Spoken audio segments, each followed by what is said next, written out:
Berkenaan dengan soalan yang bertanya kepada saya tentang beza sistem yang sistematik, pembahagian istilah yang sistematik dan yang tidak bersistematik.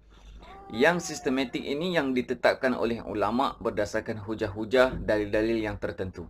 Itu yang sistematik. Yang tidak sistematik ini ialah biasanya diguna pakai oleh orang yang bukan Arab ataupun orang ajam yang bukan Arab nak menghafal Al-Quran ataupun nak belajar Al-Quran dari segi talaqi, tadarus dan sebagainya. Contohnya diamalkan seperti yang diamalkan di Malaysia, menghafal Quran ataupun bertadarus ikut muka. Jarang sekali ikut makra. Bunga di dalam Al-Quran itu, dalam satu juzuk tu ada bunga. Ada 8 bunga. Kita panggil makra ataupun rubu'. Hizib pun ditandakan dengan tanda yang sama. Kepala juzuk pun ditandakan dengan tanda yang sama. Tu bunga tu.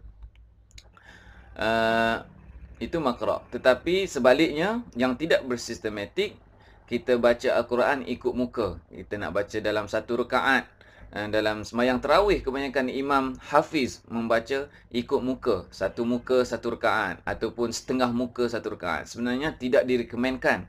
Kerana kadang-kadang tidak ikut chapter, tidak ikut cerita. So, tak best bagi orang yang menghayati Al-Quran, menghayati bahasa Al-Quran. Jadi, ada 4 istilah. Contohnya muka, ataupun istilah orang Kelantan, Pantai Timur panggil pipi. Pipi, 2 pipi, 3 pipi, samalah dengan 1 muka, 2 muka, 3 muka. Ataupun dipanggil, bahasa Arab dipanggil safhah.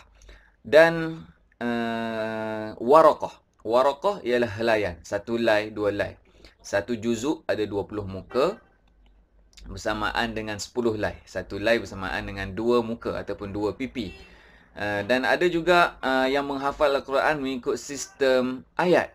Okey, hari ini katakan, kamu sekurang-kurangnya, kata seorang ustaz kepada anak murid dia, kamu sekurang-kurangnya hafal 10 ayat satu hari. Sebenarnya tidak sistematik, kerana ayat di dalam Al-Quran berbeza-beza panjangnya.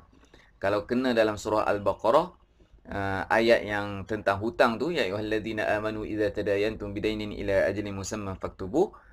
Kalau kena hafal 10 ayat di situ, jenuhlah orang yang tak berapa pick up hafal Quran tu, tak menghafal manalah gamaknya.